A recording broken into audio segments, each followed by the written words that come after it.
శ్రీ హరివాయుగురుభ్యో నమః. శ్రీమదానందతీర్థ భగవత్పాదాచార్య గురుభ్యో నమః. శ్రీ జగన్నాథదాస గురుభ్యో నమః. శ్రీ విద్యాసాగర మాధవ తీర్థ గురుభ్యో నమః. ಹರಿಕಥಾಮೃತಸಾರ ಗುರುಗಳ ಕರುಣದಿಂದ ಆಪನಿತು ಪೇಳುವೆ ಪರಮ ಭಗವದ್ಭಕ್ತರಿದನಾದರದಿ ಕೇಳುವುದು. ಪಾದಮಾನಿ ಜಯಂತನೊಳು ಸುಮೇಧ ನಾಮಕ ನಿಪ್ಪ ದಕ್ಷಿಣ ಪಾದದುಂಗುಟದಲ್ಲಿ ಪವನನು ಭಾರ ಭೃದ್ರೂಪ ಕಾದುಕೊಂಡಿಹಟಂಕಿತರ ಮೊದಲಾದ ನಾಮದಿ ಸಂಧಿಗಳಲ್ಲಿ ರೈದು ರೂಪದಲ್ಲಿದ್ದು ಸಂತತ ನಡೆಸುತ್ತಲೀ. నిన్నటి రోజున హరికథామృత సారంలో మాతృకా సంధి యందు మనము చివరగా 25వ పద్యాన్ని చెప్పుకున్నాం. లక్ష్మీదేవి భగవంతుని గుణములను సాకల్యంగా సమగ్రంగా తెలుసుకోజాలదు అని, ఎంత లక్ష్మీదేవి యొక్క జ్ఞానము వీటిని ఒక గడ్డిపోచయందు పెట్టి అక్కడ నుండి బ్రహ్మ వరకు దానిని గుణించుకుంటూ వచ్చి అంతటి ధ్యానముతో వీటితో కూడా ధ్యానించిన భగవంతుని యొక్క గుణములు సాకల్యముగా సమగ్రముగా ఎవరికి తెలుసుకోవడానికి సాధ్యము కాదు అని చెప్పారు. ఈరోజు పాలు, పెరుగు, వెన్న, నెయ్యి ఈ వస్తువులలో భగవంతుడు ఏ ఏ పేర్లతో ఏ ఏ రూపములతో ఉంటున్నాడు అనేటటువంటి విషయాన్ని చెబుతూ,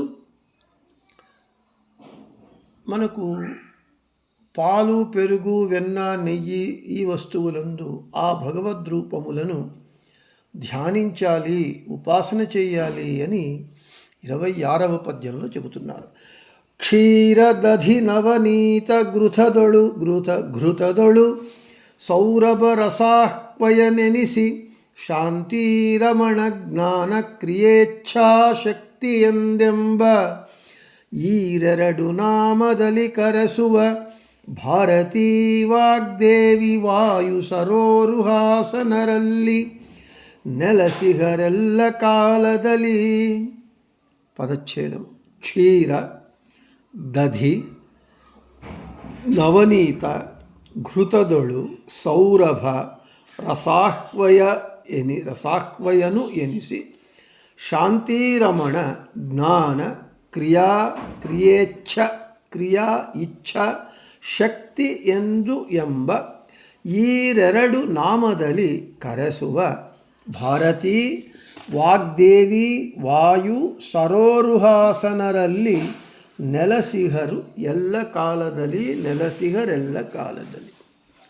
ఇక ప్రతిపదార్థం. క్షీర అంటే పాలు, దధి అంటే పెరుగు, నవనీత వెన్న, ఘృతదొಳು నెయ్యి ఈ 4 పదార్థముల యందు క్రమంగా జ్ఞాన, క్రియా, ఇచ్ఛా, శక్తి రూపములతో సౌరభ సుగంధరూపుడై రసాహ్వయనెనిసి రసరూప అనేటటువంటి పేరుతో భగవంతుడు పిలవబడుతూ, శాంతిరమణ శాంతిపతి అయినటువంటి అనిరుద్ధనామక భగవంతుడు జ్ఞాన క్రియేచ్ఛాశక్తి ఎందెంబ జ్ఞాన, క్రియా, ఇచ్ఛాశక్తి నామకుడై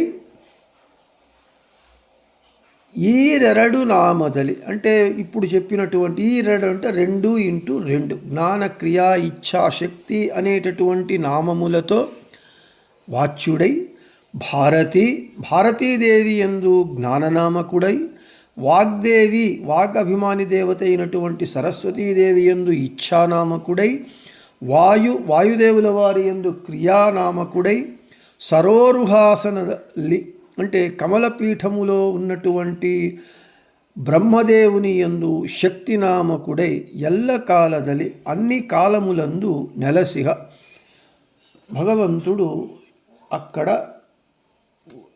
ఉంటూ ఉన్నాడు అని చెబుతూ ఉన్నారు.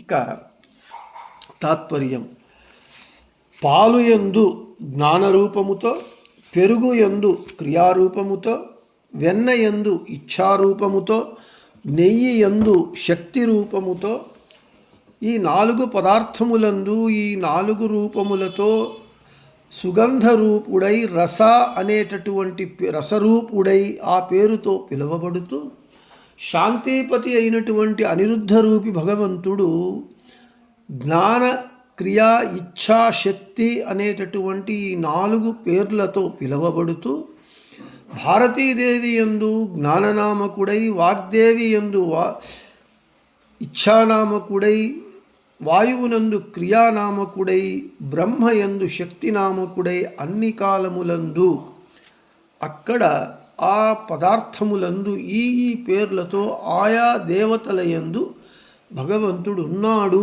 అనేటటువంటి మనకు భగవంతుని ఈ సన్నిధానాన్ని జగన్నాథదాసుల వారు తెలియజేస్తూ ఉన్నారు.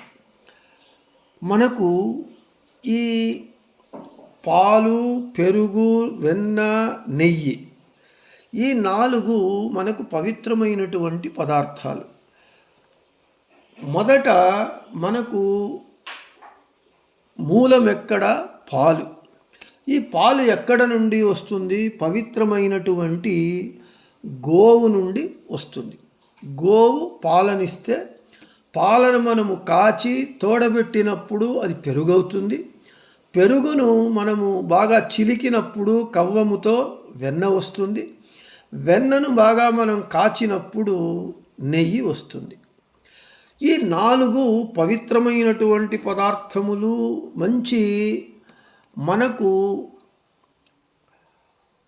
శక్తినిచ్చేటటువంటి తరువాత మంచి సుగంధమైనటువంటి వస్తువులు. ఈ పాలయందు భగవంతుడు జ్ఞానరూపముతో ఉంటూ ఉన్నాడు. పెరుగు యందు క్రియారూపముతో ఉంటూ ఉన్నాడు. ఇక వెన్న యందు ఇచ్ఛారూపముతో, నెయ్యి యందు శక్తి రూపముతో ఉంటూ ఉన్నాడు. మనకు మంచి శక్తి కావాలి అని అంటే ఆవు పాలు అమ్మ పాలుతో సమానము అని మనకందరికీ తెలుసు. కాబట్టి మనలో ఈ జ్ఞానము, ఇచ్ఛా శక్తి, తరువాత క్రియ ఇవి కలగాలి అని అంటే ఈ 4 పదార్థముల యందు భగవంతుడు జ్ఞానక్రియ ఇచ్ఛా శక్తి నామకుడై అనిరుద్ధ రూపి భగవంతుడు ఉంటూ ఉన్నాడు. ఆయా దేవతల యందు ఇక్కడ భారతీదేవి యందు జ్ఞాననామకుడై, సరస్వతీదేవి యందు ఇచ్ఛానామకుడై, వాయువునందు క్రియానామకుడై, చతుర్ముఖ బ్రహ్మ యందు శక్తినామకుడై భగవంతుడున్నాడు. సర్వదా ఉన్నాడు అని ఈ పదార్థములను మనము చూచినప్పుడు ప్రతినిత్యము మనము ఈ 4 పదార్థాలను మనము అందరూ కూడా తప్పకుండా ఉపయోగిస్తాం. కాబట్టి ఈ 4 రూపములను, ఈ 4 పదార్థములందు ఈ పేర్లతో ఆ దేవతల యందు భగవంతుడు ఉన్నాడు. శాంతిపతి అయినటువంటి అనిరుద్ధ రూపి భగవంతుడు. మనం ఎన్నోసార్లు చెప్పుకున్నాము, పంచభేదాత్మక ప్రపంచక పంచరూపాత్మకనే దైవక అని. ఈ పంచభేదయుక్తమైనటువంటి ప్రపంచము యొక్క వ్యాపారాన్ని నడపడానికి భగవంతుడు అనిరుద్ధ ప్రద్యుమ్న సంకర్షణ వాసుదేవ నారాయణ రూపములతో ఉంటాడు.